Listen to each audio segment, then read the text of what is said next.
श्रीपादराजं शरणं प्रपद्ये, श्रीपादराजं शरणं प्रपद्ये, श्रीपादराजं शरणं प्रपद्ये.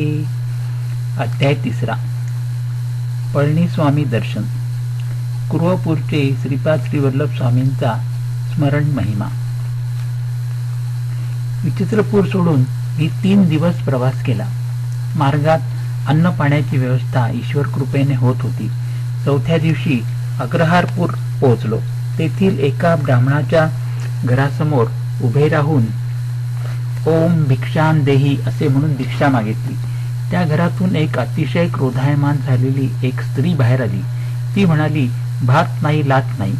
मी थोडा वेळ तसाच दारासमोर उभा राहिलो. थोड्याच वेळात त्या घरातील गृहस्थ बाहेर आले आणि म्हणाले, माझ्या पत्नीने रागाने माझ्या डोक्यावर मातीचे मडके फोडले व आता त्याच्या किमती एवढे पैसे आणून द्या असे म्हणून मला घरातून बाहेर घालविले आहे. मी आपणाबरोबरच येतो. दोघे मिळून भिक्षा मागूया.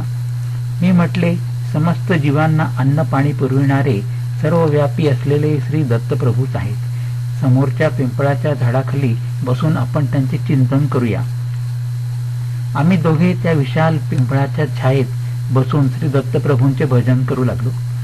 भूक लागल्याने आवाज सुद्धा अगदी बारीक येत होता. इतक्यात तेथे विचित्रपूरच्या राजाचे दूत आले. ते म्हणाले, आमच्या युवराजांना बोलता येऊ लागले आहे. राजेसाहेबांनी तुम्हाला घेऊन या अशी आज्ञा केली आहे. आपण आमच्याबरोबर घोड्यावर चलावे. मी म्हणालो, मी एकटा येणार नाही. माझ्याबरोबर माझ्या मित्रास आपण आमच्या मित्रास येऊ दिल्यास मी येईन. त्या राजदूतांनी माझी विनंती मान्य केली. आम्हा दोघांस घोड्यावर बसून ते दूत राजवाड्याकडे निघाले. त्या गावचे लोक आश्चर्याने पाहत होते. राजवाड्यात पोहोचल्यावर राजाने आमचे स्वागत केले व म्हणाला, तुम्ही गेल्यानंतर आमचा युवराज एकाएकी बेशुद्ध पडला. आम्ही घाबरून गेलो. राजवैद्यांना बोलावले, परंतु ते येण्याच्या अगोदरच युवराज शुद्धीवर आला. त्याने डोळे उघडून दिगंबरा दिगंबरा श्रीपाद वल्लभ दिगंबरा अशा मंत्राचा उच्चार करण्यास सुरुवात केली. थोड्या वेळाने युवराजाने सांगितले की तो बेशुद्ध असताना एक 16-17 वर्षाचा अजानुबाहू अत्यंत दैदिप्यमान कांतीचा एक यती आला. त्याने युवराजांच्या जिभेवर विभूती घातली आणि त्याच क्षणी त्याला वाचा प्राप्त झाली. राजाने विचारले, ते यती कोण होते? श्री दत्तप्रभूंशी त्यांचे काय नाते आहे? हे सारे मला विस्तारपूर्वक सांगावे. मी सांगितले. युवराजाला दिसलेले 16-17 वर्षाचे दिव्य स्वरूप यती श्रीपाद वल्लभ होते. त्यांनीच युवराजास वाचा प्रदान केली. ते श्री दत्तप्रभूंचे कलियुगातील अवतार आहेत. त्यांच्या दर्शनासाठीच मी कुरवपूर क्षेत्री जात आहे. मार्गात अनेक पुण्यपुरुषांचे संत महात्म्यांचे दर्शन होत आहे. दरबारातील सर्व लोकांनी श्रीपाद प्रभूंचा एकमुखाने जय जयकार केला. राजाने मला व माझ्याबरोबर आलेल्या त्या ग्रस्तास सुवर्णमुद्रा दान दिल्या. त्या घेऊन आम्ही निघालो. राजाच्या राजगुरूने म्हटले, आपणामुळे आमचा ज्ञानोदय झाला व दत्त महिमा कळाला. आम्ही आतापर्यंत वैष्णव व शैव या भेदात पापच करीत होतो. आपणच आम्हास खरा मार्ग दाखविला. आमच्याबरोबर माधव नंबूद्री नावाचा एक ब्राह्मण सुद्धा कुरवपुरात श्री स्वामींच्या दर्शनास निघाला. आम्ही तिघे विचित्रपूर सोडून अग्रहारपूर या गावी आलो. माझ्याबरोबर आलेल्या अग्रहारपूरच्या ग्रहस्थाने राजाने दिलेल्या सुवर्णमुद्रा आपल्या पत्नीस दिल्या. ती अत्यंत आनंदित झाली. तिने सर्वांसाठी यथेच्छ भोजन दिले. त्यानंतर ती श्रीपाद वल्लभांची भक्त झाली. मी आणि माधव नंबूद्री चिदंबरमकडे जाण्यास निघालो. सध्याच्या गुंटूर मंडलातील नंबूरू नावाच्या गावात अनेक विद्वान ब्राह्मणांचे वास्तव्य होते. मळियाल देशातील राजाने नंबूरू येथील अनेक विद्वान पंडितांना आपल्या देशात बोलावून त्यांना राजाश्रय दिला होता. हेच ब्राह्मण पुढे नंबूद्री ब्राह्मण या नावाने प्रसिद्ध झाले. हे आचारसंपन्न असून परमेश्वरावर दृढ श्रद्धा असलेले वेदसंपन्न ब्राह्मण होते. परंतु माझ्याबरोबर असलेला माधव नंबूद्री लहानपणीच माता पित्याच्या छत्राला मुकला असल्या कारणाने निरक्षर होता. त्याची श्री दत्तप्रभूंवर मात्र गाढ श्रद्धा होती. चिदंबरमला गेल्यावर तेथे श्री पळणीस्वामी नावाचे एक सिद्ध महात्मा असल्याचे कळले. त्यांच्या दर्शनासाठी पर्वतावरील त्यांच्या एकांतात असलेल्या गुहेकडे आम्ही गेलो. गुहेच्या द्वाराजवळ जातात पळणीस्वामींनी आम्हाला बघून माधवा, शंकरा दोघे मिळून आलात, आमचे अहोभाग्य असे त्यांनी म्हटले. प्रथम भेटीतच नाव माहीत नसताना आम्हास नावाने हाक मारणारे हे सिद्ध महात्मे कोण आहेत यात मात्र चिळमात्र संशय नव्हता.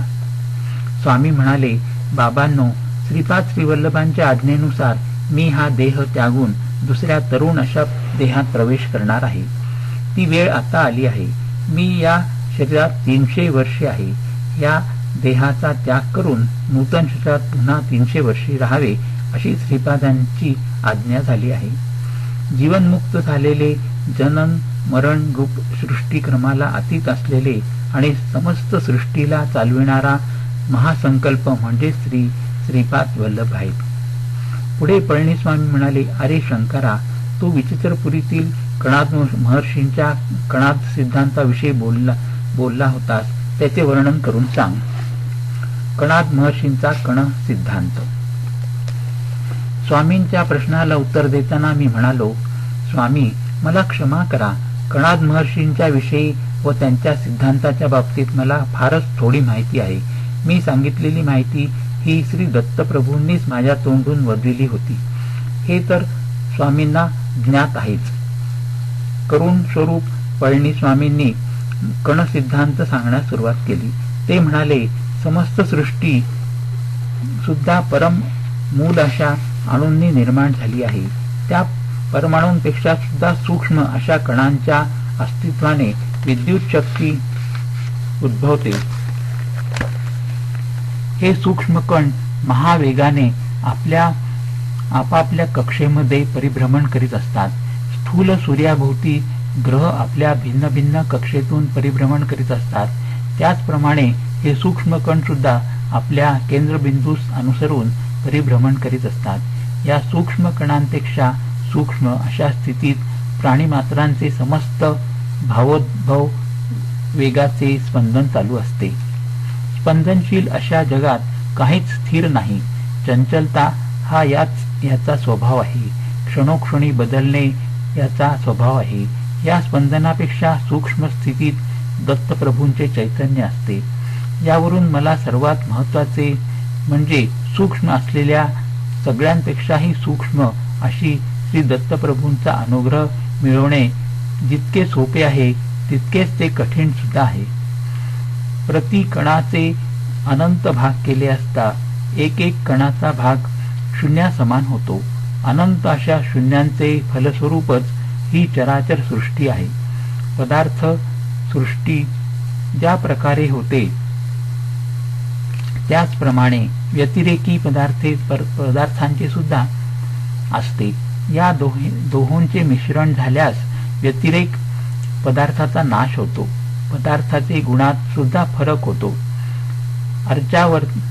अर्चावतारात प्राणप्रतिष्ठा केली असता ती मूर्ती चैतन्यवंत होऊन भक्तांची मनोकामना पूर्ण करते. सर्व मंत्र कुंडलिनी शक्तीमध्ये असतात. गायत्री मंत्र हा सुद्धा या शक्तीमध्ये समावलेला असतो. गायत्री मंत्रात 3 पाद आहेत असा सर्वसाधारण समज आहे, परंतु या मंत्रात 4था पाद सुद्धा आहे. तो असा, परोरजसी सावदोम. चतुष्पाद गायत्री निर्गुण ब्रह्मास सूचित करते. कुंडलिनी शक्ती 24 तत्वांपासून या विश्वाची निर्मिती करते. गायत्री मंत्रात 24 अक्षरे आहेत. 24 संख्येला गोकुळ असे सुद्धा नाव आहे. गो म्हणजे 2, कुळ म्हणजे 4. ब्रह्मस्वरूपात कोणताच बदल होत नाही. परिवर्तनातीत असते म्हणून ते 9 या संख्येने सूचित केले जाते. 8 ही संख्या महामायेचे स्वरूप दर्शवणारी आहे. श्रीपाद श्रीवल्लभांचे भक्तगण त्यांना दो चौपाती देवलक्ष्मी असे म्हणत असत. सर्व जीवांचा पतिस्वरूप ब्रह्म परब्रह्मच आहे. पतिदेव म्हणजे 9 संख्या, लक्ष्मी म्हणजे 8 संख्या, दो म्हणजे 2 संख्या, चौ म्हणजे 4 संख्या सूचित करते. म्हणून दो चौपती लक्ष्मी याचा अर्थ याचा अपभ्रंश होऊन दो चौपाती देवलक्ष्मी असा झाला. हे सर्व जीवांना 2, 4, 9, 8 या संख्येची आठवण करून देत असत. गोकुळामध्ये परब्रह्म पराशक्ती हे श्रीपाद श्रीवल्लभ या रूपानेच आहेत. श्रीकृष्ण परमात्मा हे श्रीपाद श्रीवल्लभच आहेत. गायत्री मंत्राचे स्वरूप त्यांच्या निर्गुण पादुके समान आहे. स्वामी पुढे म्हणाले, बाबा शंकरा, स्थूल मानव शरीरात 12 प्रकारचे भेद आहेत. सर्वांना अनुभवास आलेला स्थूल शरीर सूर्याच्या प्रभावात आलेले आहे. श्रीपाद श्रीवल्लभ पिठिकापुरम येथे मानव शरीराने अवतार घेण्यापूर्वी सुमारे 108 वर्षे या प्रदेशात आले होते. त्यांनी माझ्यावर अनुग्रह केला होता. सध्या ज्या रूपात ते कुरुवपूर क्षेत्रात आहेत त्याच रूपात तेव्हा ते येथे आले होते. त्यावेळी आश्चर्यकारक घटना घडली. हिमालयातील काही महायोगी बद्रिकेदार तीर्थक्षेत्रातील बद्रीनारायणाची ब्रह्मकमळे अर्पण करून पूजा करीत होते. ती बद्रीनारायणाच्या चरणी वाहिलेली ब्रह्मकमळे श्रीपाद श्रीवल्लभांच्या चरणांवर येऊन पडत होती. हे दृश्य आम्ही स्वतः नेत्रांनी पाहिले होते. पळणीस्वामींच्या त्या दिव्य वक्तव्याने मी अगदी भारावून गेलो. अंगी रोमांच उठू लागले. मी त्यांना विचारले, ब्रह्मकमळ म्हणजे काय, ते कोठे मिळते? त्या फुलांनी पूजा केली असता श्री दत्तप्रभू संतुष्ट होतात असे आपल्या सांगण्यावरून कळाले. तरी कृपा करून आपण माझ्या शंकेचे समाधान करावे. ब्रह्मकमळाचे स्वरूप. माझ्या विनंतीला मान देऊन श्री पळणीस्वामी स्नेहपूर्ण नजरेने माझ्याकडे पाहत म्हणाले, श्री महाविष्णूंनी श्री सदाशिवाची ब्रह्मकमळाने पूजा केली होती. श्री विष्णूंच्या नाभीतील कमळाला सुद्धा ब्रह्मकमळ असेच म्हणतात. दिव्य लोकातील ब्रह्मकमळा समान भूमंडलातील हिमालयामध्ये हे कमळ सापडते.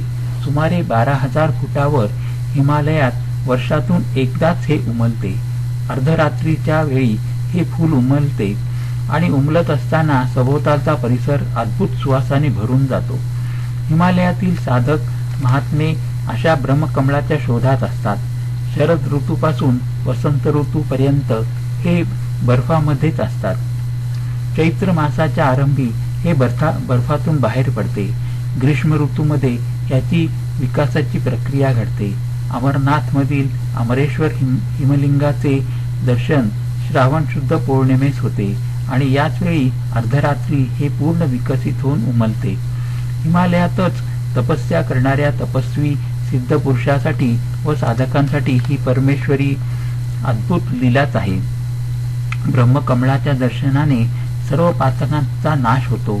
योगसिद्धीतील विघ्ने नष्ट होतात. या कमळाच्या दर्शनाने योगी, तपस्वी, सिद्ध पुरुष आपापल्या मार्गात उच्च स्थिती प्राप्त करतात. ज्या भक्तांच्या भाग्यात या ब्रह्मकमळाचे दर्शन असते त्या सर्वांचे दर्शन घेणे झाल्यावर हे कमळ अंतर्धान पावते. श्री पळणीस्वामी पुढे म्हणाले, बाबा शंकरा, मी 10 दिवस समाधीत बसण्याचे ठरविले आहे. दर्शन घेण्याच्या आर्त इच्छेने कोणी भक्त आल्यास माझ्या समाधीत भंग न पडू देता त्यांना शांतपणे दर्शन करवा. साप चावून मृत झालेले कोणी आल्यास त्यांना मी समाधीमध्ये असल्याचे सांगून मृतदेहास नदीच्या प्रवाहात अथवा जमिनीत पुरून ठेवावे अशी माझी आज्ञा आहे असे त्यांना सांगावे. श्री पळणीस्वामी बसलेल्या आसनावर समाधीस्थ झाले. मी आणि माधव दोघे मिळून येणाऱ्या भक्तांना दुरून अत्यंत शांतपणे दर्शन घडवून आणत होतो. दर्शनास आलेल्या काही भक्तांनी तांदूळ, डाळ, पीठ असे साहित्य स्वामींना अर्पण करण्यासाठी आणले होते. ते पाहून माधवने स्वयंपाक करण्याचे ठरविले. सर्पणासाठी उपयोगात आणण्यासाठी त्याला जवळच पडलेले एक वाळलेले मोठे नारळाच्या झाडाचे पान दिसले. ते आणण्यासाठी तो त्या पानाजवळ गेला. त्याच्याबरोबरच एक भक्त सुद्धा होता. माधवने पान उचलून खांद्यावर घेतले. इतक्यात त्या पानाखाली बसून विश्रांती घेत असलेला एक सर्प रागाने त्याला कडकडून चावला. त्या सर्पाचे विष एवढे दाहक होते की माधव तत्काळ काळा निळा होऊन मृत झाला व जमिनीवर पडला. दोघा तिघांनी मिळून त्याला गुहेजवळ आणले. ते दृश्य पाहून मी घाबरून गेलो. काय करावे ते सुचेना. तेव्हा स्वामींच्या आदेशानुसार त्याला जमिनीत पुरून ठेवण्याचे ठरवून एक खड्डा खोदण्यास सुरुवात केली. इतर भक्तांनी मला मदत केली. त्या खड्ड्यात तो मृतदेह ठेवून मी आलो. तेवढ्यात तेथील गावातील काही लोक एक 17-18 वर्षाच्या सर्पदंशाने मृत्यू झालेल्या मुलाला घेऊन आले. प्रथम माधवची दुर्घटना, नंतर ही दुसरी दुर्घटना पाहून मला रडूच अवरेनासे झाले. मी कसेबसे त्यांना स्वामींची आज्ञा सांगितली. त्या गावातील लोकांनी गुहेजवळच एक खड्डा खोदून त्या मुलास त्यात झोपविले. रोज स्वामींच्या दर्शनाला 3-4 लोक येत असत. त्यांना मी दर्शन घडवून आणत असे. असे 10 दिवस गेले. 11व्या दिवशी ब्रह्ममुहूर्तावर श्री पळणीस्वामी आपल्या समाधीतून बाहेर आले आणि माधवा माधवा अशा हाका मारू लागले. मी रडत रडत झालेली घटना त्यांना सांगितली.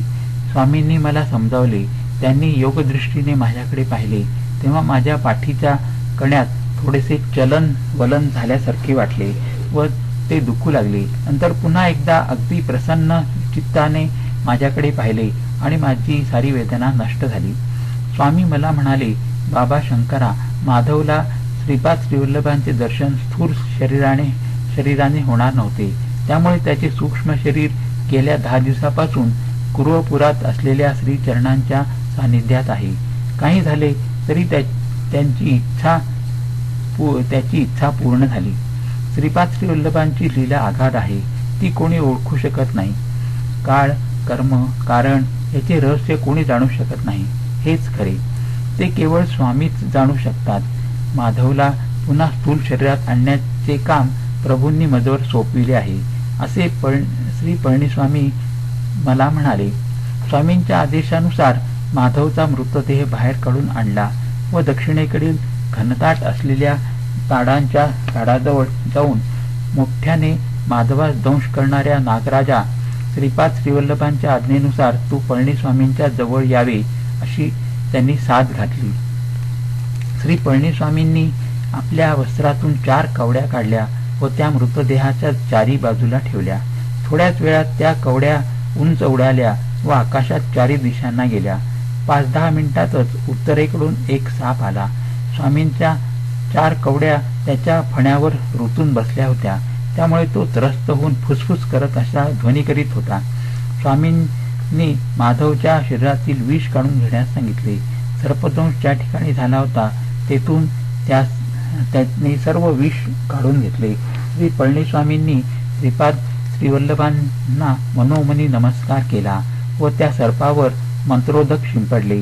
तो सर्प स्वामींच्या पदकमलांना स्पर्श करून व त्यांना 3 प्रदक्षिणा घालून निघून गेला. श्री दत्तभक्तांना अन्नदान केल्याचे फळ. श्री पळणीस्वामी पुढे म्हणाले, अरे शंकरा, हा साप गेल्या जन्मी एक स्त्री होता. तिने आयुष्यात थोडे पाप व थोडे पुण्य केले होते. तिने एका दत्तभक्ताला जीव घातले होते. त्या पुण्याचा भाग होता. यथाकाली तिने ध्येय सोडल्यावर यमदूत तिला यमराजाकडे घेऊन गेले. तिला यमराज म्हणाले, तू एकदा दत्तभक्तास जेवण दिलेस, त्याचे विशेष पुण्य तुला लाभले आहे. तुला पाप प्रथम भोगायचे आहे का पुण्य? ती स्त्री म्हणाली, थोडे आहे ते मी प्रथम भोगते. त्याप्रमाणे तिला पापयोनीत सर्पाची योनी प्राप्त झाली. तिची वृत्ती सर्वांना हानी करण्याची असल्याने वाटेत जो कोणी अडवा येईल त्याला ती चावत असे.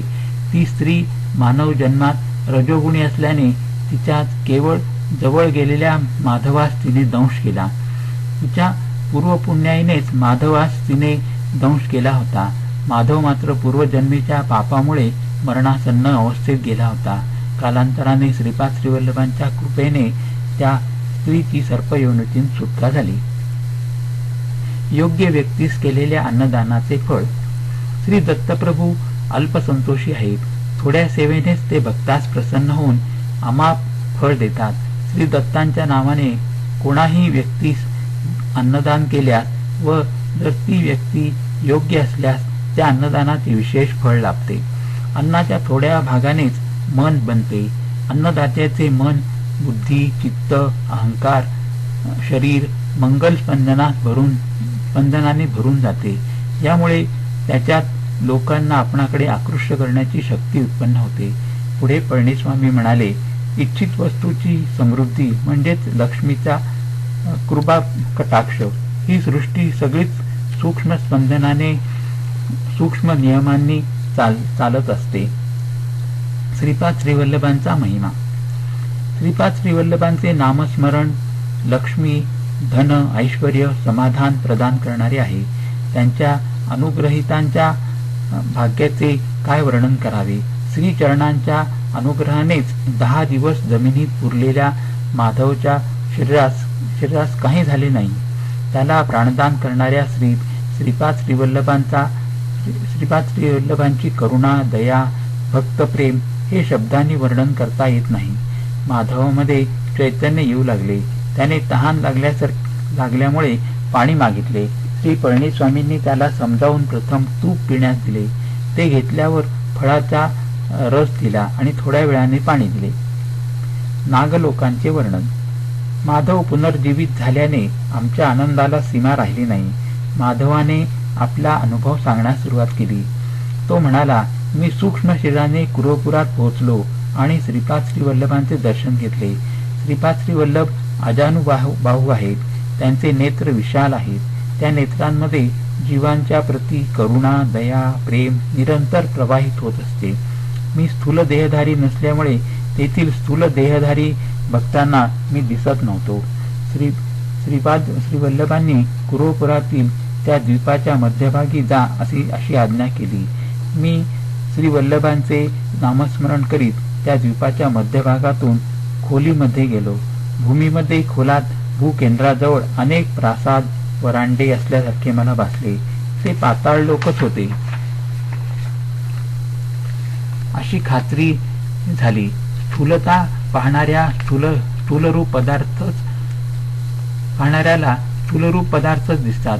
माझ्यासारख्या सूक्ष्मरूप शरीराला सूक्ष्मरूप असलेलेच लोक दिसले. तेथे असणारे लोक नागजातीचे असून कामरूप धारण केलेले होते. त्यांना इच्छा असलेले रूप धारण करण्याची शक्ती होती. त्यांना साधारणतः नागरूपातच संचार करणे आवडे. तेथे मी अनेक महासर्पांना पाहिले. काही सर्पांना 1000 फणे होते. फण्यावर मणी असून त्या मण्यातून दिव्य तेज प्रसारित होत होते. अन्य नाग योग समुद्रेत असल्यासारखे फणे उकलून मौन मुद्रेत होते. आश्चर्य असे की त्यातच एक महासर्प होता. त्या सर्पाला 1000 फणे होते. त्या महासर्पावर श्रीपाद श्रीवल्लभ श्री महाविष्णूंसारखे शयन करीत होते. तेथे असलेले महासर्प वेदगान करीत होते. चिदानंद स्वरूपाने स्वामी ते गायन ऐकत होते. माझ्या बाजूला असलेल्या एका महासर्पाने श्री दत्तप्रभूंचा महिमा सांगण्यास सुरुवात केली. श्री दत्तात्रेयांचा महामहिमा. तो महासर्प मला म्हणाला, श्री दत्तप्रभू नेपाळ देशात असलेल्या चित्रकूटातील अनुसया पर्वतावर अत्री अनुसयेच्या पुत्ररूपाने पूर्वयुगात अवतरले.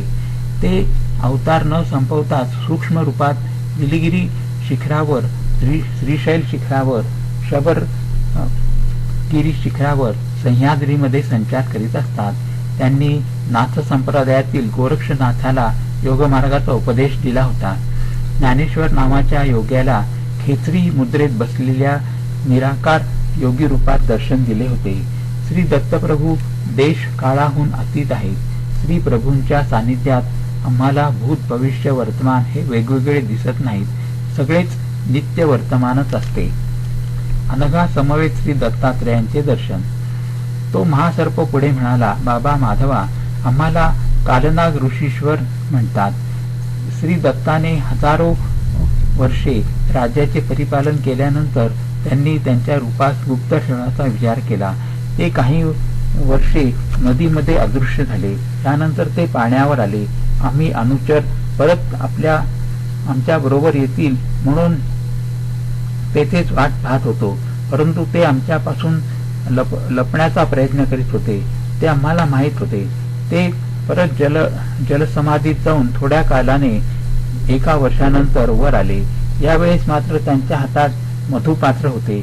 दुसऱ्या हातात 16 वर्षाची सुंदर कन्या होती. मधुपान करून सदैव गुंगीत असणाऱ्या आणि स्त्रीच्या दास्यात असलेल्या व्यक्तीस आपण आतापर्यंत भ्रमाने आपले दैवत मानले होते, या विचाराने आम्ही तेथून परतलो. त्याचवेळी ते दोघेही अदृश्य झाले. ते अदृश्य झाल्यानंतर आम्हाला ज्ञानोदय झाला. त्यांच्या हातातील मधुपात्र हे योगानंद स्वरूप असलेले अमृत आणि ती सुंदरी त्रिशक्ती रूपिणी अनघा लक्ष्मी देवी आहे, याचे आम्हाला स्मरण झाले. पुनरुपी त्यांनी या भूमीवर अवतार घ्यावा यासाठी आम्ही घोर तपश्चर्या केली. आमच्या तपश्चर्येचे फलस्वरूप श्री दत्तात्रेयांनी पिठिकापुरात श्रीपाद श्रीवल्लभ या नावाने अवतार घेतला. श्री कुरवरपुराचे वर्णन. श्री दत्तात्रेय प्रभू त्या दिवशी ज्या जागेत स्नानासाठी पाण्यात उतरले होते, तीच जागा म्हणजे हे आजचे परम पवित्र कुरवपूर आहे. ते जलसमाधीमध्ये असताना आम्ही सुद्धा आमच्या सूक्ष्म स्पंदनाने त्या सूक्ष्म लोकात योग समाधीमध्ये होतो. कौरवांच्या आणि पांडवांचा मूळ पुरुष असलेल्या कुरु महाराजाला ज्ञानोपदेश झालेले कुरवपूरच हे पवित्र स्थळ आहे. बाबा माधवा या कुरवपुराचे महात्म्य वर्णन करण्याचे सामर्थ्य आदिशेषात सुद्धा नाही. सदाशिव ब्रह्मेंद्रांची पूर्वगाथा. श्रीपाद श्रीवल्लभांच्या श्रीचरणांना मी अत्यंत नम्रभावाने नमस्कार केला.